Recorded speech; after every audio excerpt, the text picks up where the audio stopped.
கிறிஸ்துவுகளை கண்பானவர்களே, ஆண்டவருடைய நல்ல பெயரிலே உங்களை வாழ்த்தி ஆசீர்வதிக்கிறேன். தேவனாய கடவுள் இந்த புதிய நாளின் நன்மைகளை மென்மையை கொடுத்து நம்மை தாங்குவாராக. தியானத்திற்காக ஒரு வசனத்தை உங்களுக்கு முன்பாக வைக்கிறேன். அது பரிசுத்த மத்தேயு நற்செய்தி நூல் 6ஆம் அதிகாரம் 7வது வசனம். அன்றியும் நீங்கள் ஜெபம் பண்ணும் போது அஞ்ஞானிகளைப் போல வீண் வார்த்தைகளை அளப்பாதேயுங்கள். அவர்கள் அதிக வசனிப்பினால் தங்கள் ஜெபம் கேட்கப்படும் என்று நினைக்கிறார்கள். ஜெபம், பிரேயர். இன்றைக்கு அநேக மக்கள் ஜெபிக்கிறதை நாம் பார்த்திருக்கிறோம். நாமும் கூட ஆண்டவருடைய சமூகத்துல நம்மை தாழ்த்தி, என் தேவன் என் சப்தத்திற்கு, என் வேண்டுதலுக்கு பதிலை தர வேண்டும் என்று சொல்லி மன்றாடுகிறோம்.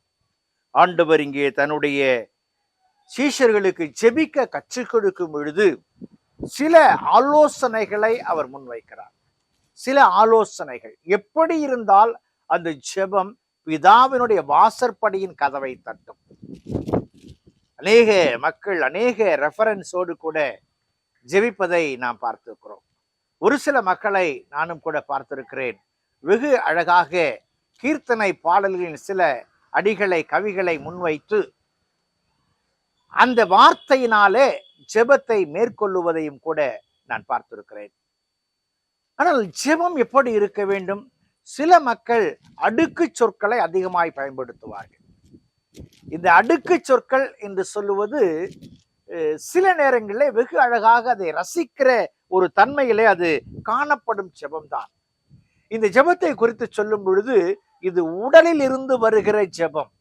இது உடலில் இருந்து வருகிற ஜெபம். இந்த ஜெபம் அடுக்குமொழி மட்டுமல்ல, அழகாக கூட அந்த வார்த்தைகளை பின்னிடுவதை நாம் பார்க்க முடிகிறது. இன்னொரு விதமான ஜெபம் மனதிலிருந்து வருகிற ஜெபம்.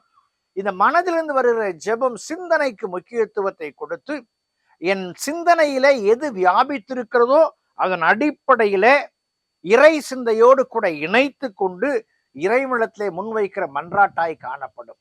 மூன்றாவதாக ஆவியோடு கூட ஜெபிக்கிற ஜெபம். தூய ஆவியானவருடைய பிரசன்னத்துல இறை வார்த்தைகளையும் இறைவனையும் இணைத்து இருக்கிறதை நாம் பார்த்திருக்கிறோம். சரியாய் சொல்ல வேண்டும் என்று சொன்னால், நம்முடைய ஜெபங்கள் உடலிலிருந்தும் சிந்தனையிலிருந்தும் ஆவியிலிருந்தும் புறப்படுகிறவாய் காணப்பட வேண்டும்.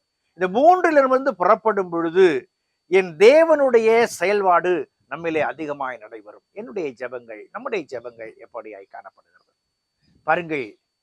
ஜெபிக்கிற பொழுது ஒரு பிச்சைக்காரனை போல ஒரு பணிவான நிலைப்பாடு நமக்கு அவசியமாய் காணப்படுகிறது. ஜெபிக்கிற பொழுது ஒரு வேலைக்காரனை போல நிறைவோடும் கட்டுப்பாட்டோடும் செய்ய வேண்டிய முறை அவசியமாய் காணப்படுகிறது.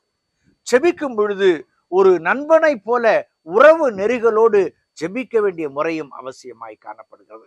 இன்றைக்கும் இறைவன் ஜெபத்தை கற்பிக்கும் பொழுது, கற்றுக் கொடுத்தார் அறிந்து கொள்ளும் பொழுது, இந்த சமூகத்திலே என்னுடைய மன்றாட்டுகள், என்னுடைய ஜெபங்கள் எப்படியாய் காணப்படுகின்றன புரிந்து கொண்டு செயல்பட தேவன் கிருபை பாராட்டட்டும். அவருடைய கரங்கள்ல இந்த தியானத்தை நாம் அர்ப்பணிப்போம், ஜெபம் செய்வோம். பரிசுத்தமும் கிருபையும் நிறைந்த எங்கள் அன்பின் ஆண்டவரே, எங்களில் நாங்கள் தகுதியுடையவர்கள் அல்ல, எங்கள் தகுதி உம்மால் வருகிறது கர்த்தாவே. உம்முடைய வார்த்தைகளை புரிந்து கொண்ட நாங்கள் ஆவியோடும் உண்மையோடும் உம்மோடு ஜெபிக்கவும், உம்மை ஆராதிக்கவும், உம்மை பிரஸ்தாபப்படுத்தவும் கிருபை பாராட்டும். உம்முடைய அன்பின் வழிநடத்தல் எங்களுக்கு போதுமானதாக இருக்கட்டும். கிறிஸ்து இயேசுவில் ஜெபிக்கிறோம், ஜெபங்கள் பிதாவே, ஆமென்.